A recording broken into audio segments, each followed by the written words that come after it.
오늘은 모세에 대해서 살펴보므로 하나님의 은혜를 얻기를 원합니다. 오늘의 주인공 모세는 애굽 땅에서 태어난 유대인이었습니다. 히브리인이라고도 표현할 수 있죠.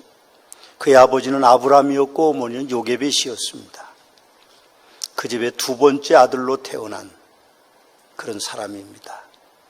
모세는 430년 애굽에서 종노릇하는 이스라엘 백성들이 그 수가 자꾸 많아지니까 정부 정책이 남자아이들을 제거하는 정책을 세우고 산파들에게 명령하기를 히브리 사람이 아이를 낳으면 여자는 살려두고 남자는 죽이도록 명령을 왕이 내립니다.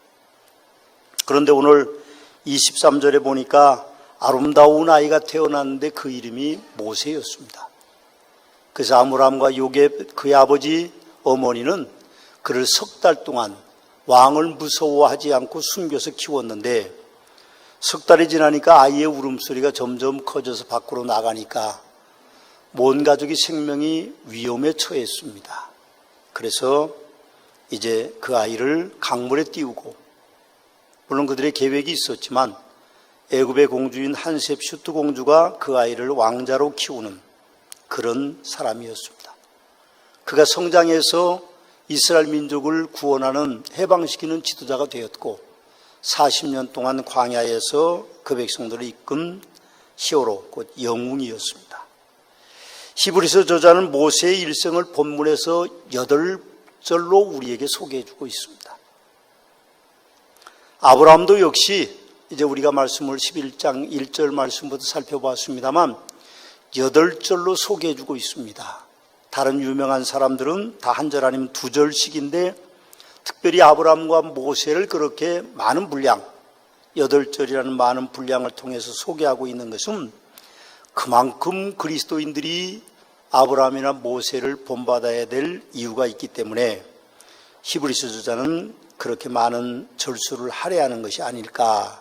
그래서 오늘 우리가 말씀을 한 절 한 절 살펴보기를 원하는데 23절 함께 읽어보시겠습니다. 23절입니다.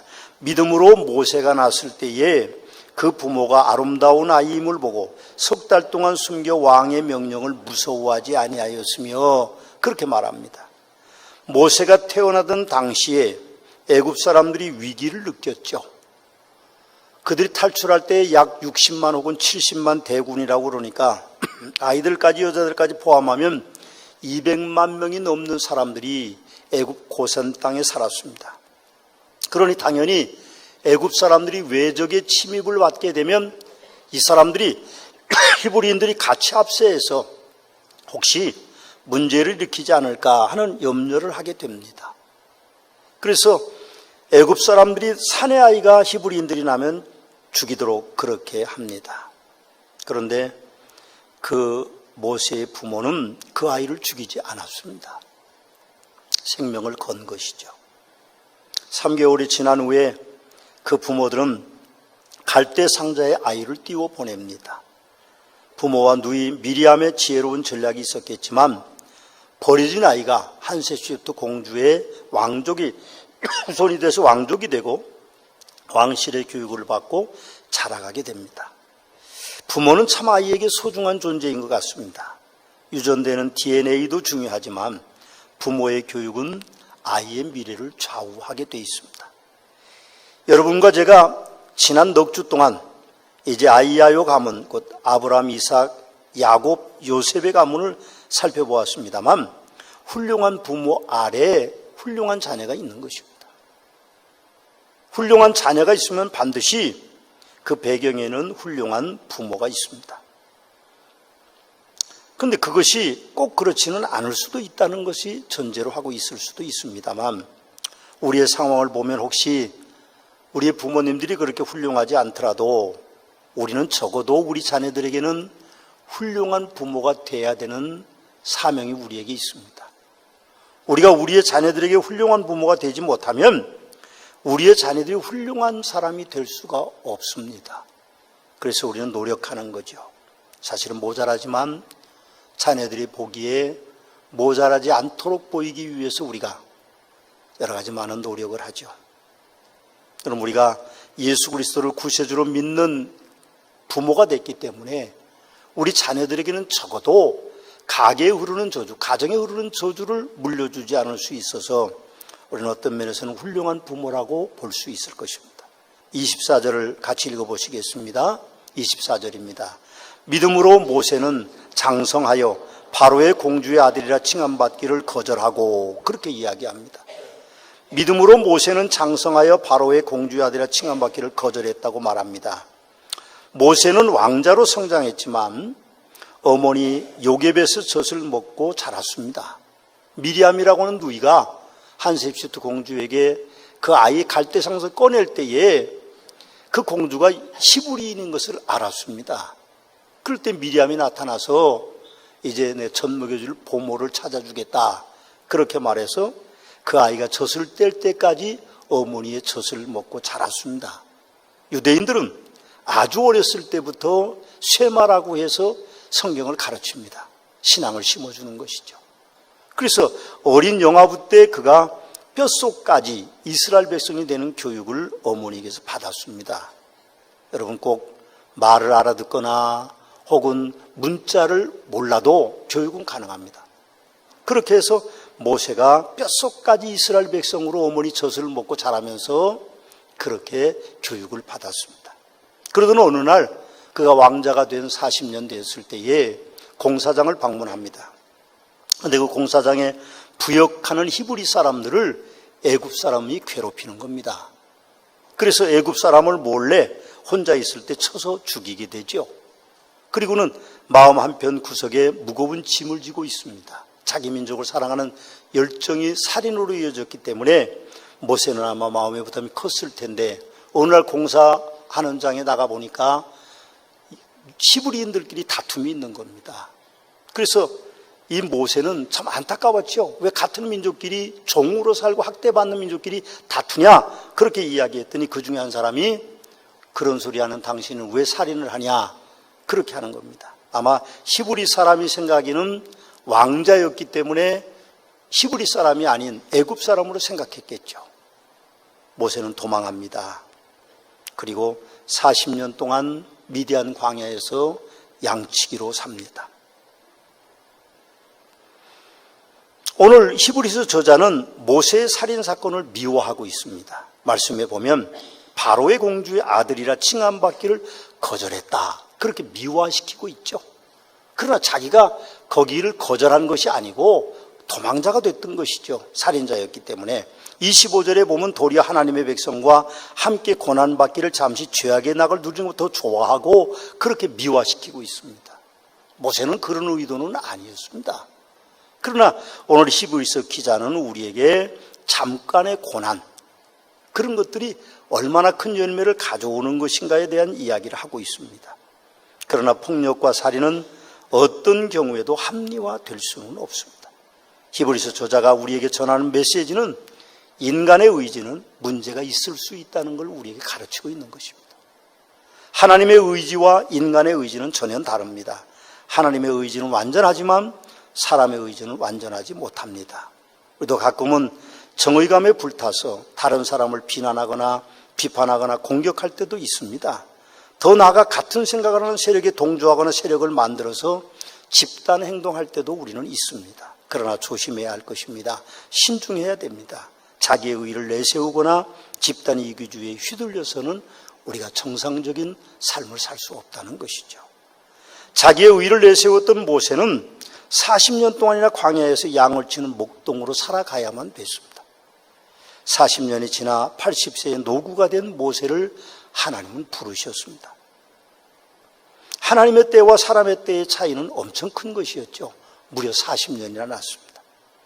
모세는 하나님의 부르심을 거절합니다. 이제 나는 늙었습니다. 나는 말이 우둔한 자입니다. 아마 40년 동안 미디안 말만 썼기 때문에 애굽의 말을 쓰지 않았기 때문에 애굽 말을 잊어버렸다는 뜻일 수도 있습니다. 그러나 하나님께서는 자기의 의의가 빠진 모세를 의의의 도구로 사용하기를 원하셔서 80대 노구에 이제 모세를 부르셨습니다. 그리고 모세가 능력자가 되도록 변혁시켜 주셨습니다. 모세가 들고 있던 지팡이를 던지라고 했을 때 그 지팡이는 뱀이 됐고, 다시 잡으러 했을 때 그건 지팡이로 변했습니다. 그리고 너의 품속에 손을 넣어보라고 해서 꺼냈더니 한센병자가 됐고, 다시 품속에 넣었다 꺼내보니 여상한 사람이 됐습니다. 바로왕 앞에 보내졌을 때에 모세는 말 잘하는 사람이 됐습니다.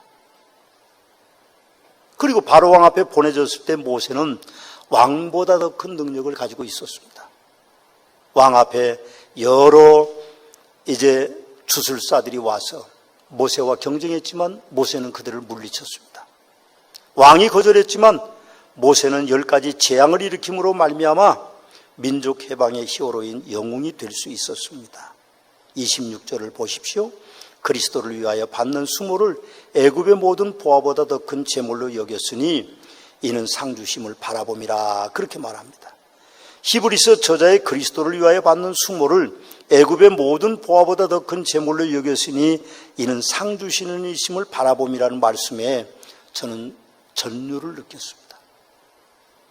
제가 가끔 성경을 읽으면서 참 때로는 어떤 전기 충격과 같은 그 충격을 받는데, 오늘 26절을 제가 묵상하면서 큰 전율을 느꼈습니다.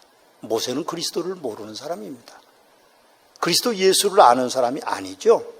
그런데 히브리서 저자는 뭐라고 말합니까? 그리스도를 위하여 받는 수모를 그렇게 이야기합니다. 엄청난 미화죠. 그럼 영적으로 보면 그리스도를 위해서 받는 그 수모, 그 고난이 애굽의 어떤 보화보다도 재물보다도 위대했던 것에 대한 이야기를 하고 있습니다. 히브리서 저자는 모세는 그리스도를 위하여 받는 수모를 애굽의 모든 보화보다 더 큰 재물로 여겼으니 이는 상주심을 바라봄이라, 그렇게 기록하고 있습니다. 참 놀라운 교훈입니다. 여러분, 그리스도를 위하여 받는 수모, 그것이 이 세상 어떤 것보다도 귀한 것입니다. 우리는 거기에 해당되는 사람이 돼야만 그리스도의 영광의 자리에 함께할 수 있을 것입니다. 우리가 예외는 아니죠.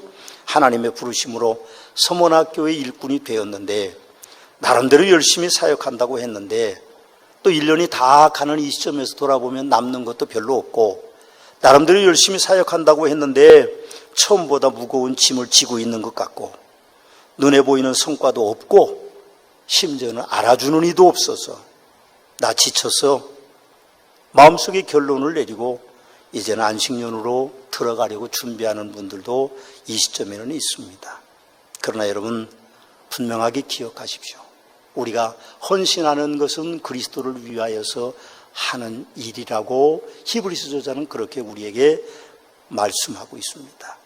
하나님께서는 어떤 형태로든 우리에게 또 부탁할 겁니다. 그럼 예수 믿는다고 하면서 겨우 주일날 한번 와서, 혹은 믿음이 좋다고 11조 한번 드리고 헌금 드리고 여러분의 사명을 다 했다고 생각하시면 안 됩니다. 그렇다면 여러분들이 받을 상급은 이 땅에서밖에는 없습니다. 여러분이 받을 상급은 하늘나라에 없다는 말씀입니다. 뭘 여기 얼마나 쌓아놓고, 이 땅에 얼마나 쌓아놓고 여기서 얼마나 오래 사시려고 그럽니까? 이것은 영원하지 않습니다. 우리 후손들에게 물려줘도 그것이 영원히 우리 후손들의 것이 되는 것은 아닙니다. 우리는 하나님의 영광을 위해서 쓰여지는 자들이 돼야만 천국의 보화를 쌓는 자가 될 수 있다는 사실이죠. 27절을 읽어보시겠습니다. 믿음으로 애굽을 떠나 왕의 노함을 무서워하지 아니하고 곧 보이지 아니하는 자를 보는 것 같이 하여 참았다. 그렇게 모세에 대해서 우리에게 말씀해 주고 있습니다. 우리는 잘 참는 성도들이 돼야 됩니다. 길이길이 참아야 됩니다. 무조건 참아야 됩니다. 고난을 참은 후에 고난의 보자기에 쌓여져 있는 그 축복이 펼쳐질 때에 우리가 은혜로운 삶을 살 수 있는 것이죠. 고난을 피하지 마십시오. 엘리야 선지자는 고난을 피해서 도망을 갔습니다. 아합 왕이 무섭고 그의 아내 이세벨 왕비는 더 무서웠습니다. 수많은 선지자들을 다 목을 쳐서 죽였습니다. 그 피가 강물처럼 흘렀습니다. 엘리야는 도망을 갔습니다. 로뎀나무 아래 누워 있었는데 하나님이 엘리야를 찾아오셨을 때에 엘리야 선지자는 그렇게 말합니다. 하나님, 나만 남았습니다. 나만 남았어요. 근데 나보고 어떻게 하라는 말입니까? 그렇게 항변했을 때에 하나님께서는 오바댜라고 하는 사람을 만나게 하십니다. 엘리야 선지자가 얼마나 능력이 있는가 하면 아합이 사람을 보냅니다. 군사를 보내서 50명씩 보내면 하늘에서 불이 내려와서 50명씩 불로 태워서 죽였습니다. 오바댜라고 하는 그 대신이 왔어요. 그 사람이 뭐라고 말하는가 하면 엘리야 선지자님, 제가 100명의 선지자를 몰래 숨겨서 먹이고 입히고 재우고 있습니다. 너무 놀랐겠죠? 하나님은 엘리야를 찾아오셔서 그렇게 말합니다.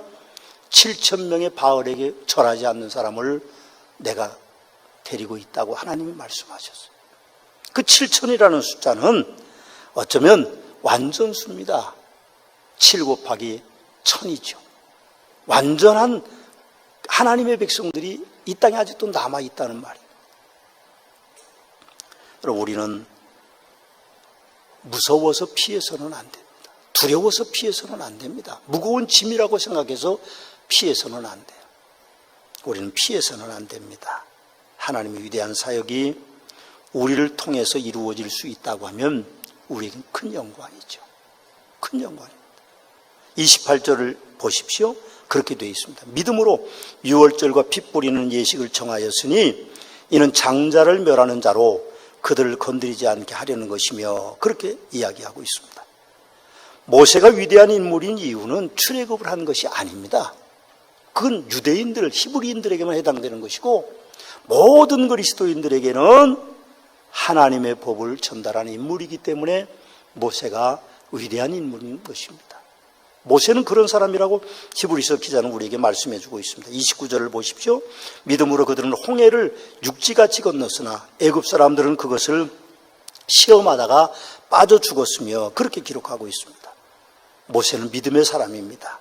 지팡이 하나를 가지고 애굽 백성들을 애굽에서 건져냈고, 이스라엘 사람들을 애굽에서 건져냈고 10가지 재앙을 일으켰고, 어린 양의 피를 문설주에 바른 것 때문에 그들이 탈출을 했고, 430년 동안 이루지 못한 애굽 탈출을 위하여 양고기를 먹도록 명령하고 쓴나물을 먹고, 그리고 무교병을 준비하도록 하는 것들을 통해서, 그리고 홍해에 지팡이를 대고 마라에 쓴 물이 일어나게 하고 무리발을 쳐서 바위를 쳐서 물이 터지게 하는 그런 것들을, 이 모세는 위대한 역사를 이루고 있는 것을 우리는 볼 수 있습니다. 그것은 오직 믿음으로만 가능했던 것이죠. 우리가 믿음을 가지지 않으면 이 땅에서 얻는 것이 없을 수 있습니다. 그러나 믿음으로 시작하는 것은 놀라운 결과를 얻는 것이고 열매를 얻는 것이죠. 30절을 보실까요? 믿음으로 7일 동안 여리고를 도니 성이 무너졌다. 믿음으로 그 일이 이루어졌다고 말합니다. 여리고 성은 당대의 최고 큰 성이었습니다. 그런데 이스라엘 백성들은 매일 한 바퀴씩 제사장이 이제 앞에서 여호와의 법궤를 들고 가고 뒤에서는 앞에서 나팔을 불고 이스라엘 백성들 여리고성을 일주일 동안 돌았습니다. 마지막 날 7바퀴를 들고 소리치니 그 큰 여리고성이 무너졌다고 말합니다.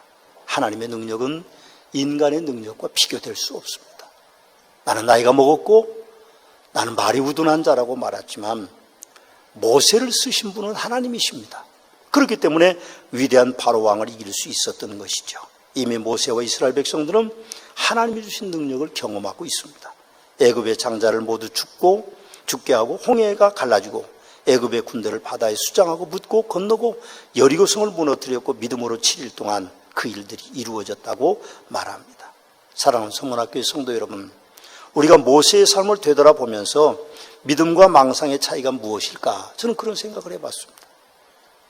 그 믿음과 망상의 차이가 스케일에 있지 않습니다.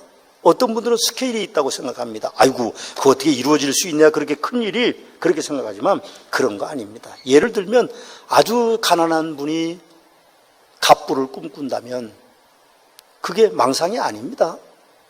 그리고 아주 연약하게 생긴 목회자가, 이제 시작하는 목회자가 능력 없어 보이는데도 수만 명의 성도를 꿈꾸는 초대형 교회, 메가처치 교회를 한다고 꿈을 가지고 있다고 하면 그 망상이 아니죠. 믿음과 망상의 차이는 스케일의 차이가 아닙니다. 크냐 적으냐에 있다는 것이 아니죠. 하나님의 계획에 쓰여지느냐 그렇지 않느냐의 차이입니다. 하나님께서는 마른 막대기만도 못한 자를 사용하시는 분이기 때문에 살인자고 도망자고 늙었고 말이 우둔한 모세를 부르셔서 그 민족의 해방의 역사를 이루고 있는 것을 우리는 볼 수 있습니다. 여러분, 우리는 믿음의 사도들입니다. 그러나 망상을 가지는 것들도 우리는 쉽게 그걸 이룰 수 있습니다. 어제 어떤 교단에 대한 이야기, 이단 집단에 대한 이야기를 하는데 거기 보니까 참 놀랍습니다. 어떻게 성도들이 그렇게 믿음이 아닌 망상으로 교회라고 하는 것을 섬기고 있는지.